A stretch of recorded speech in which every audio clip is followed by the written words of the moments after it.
in Young's double slit experiment, the distance between the slit and the screen is double. That means whatever the distance is there between the slit and the screen, it is double. That means it is mentioned that is a D is equal to 2 times. Okay, if 1 D is there, it becomes double. The separation between the slit is reduced to half. Whatever the separation between the slit is there, that is half. That means if it is 1 is there, so it becomes half, 1 by 2. As a result, the fringe width, we need to find the fringe width here.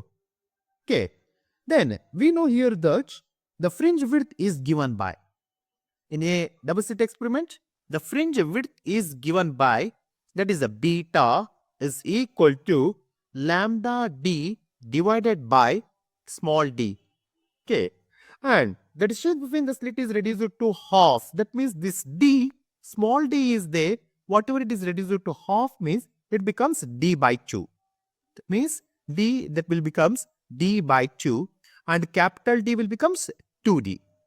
Okay. Then if I want to substitute these two values, then beta will becomes sigma into 2 times d divided by d by t. And we know that the denominator of the denominator will go to the numerator. Then this becomes sigma lambda times of 4 into d divided by d.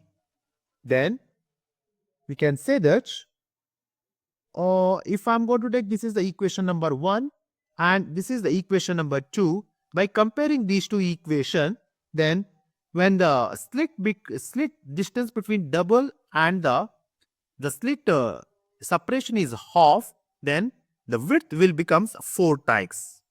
That means here option B, that means becomes 4 times is our right answer.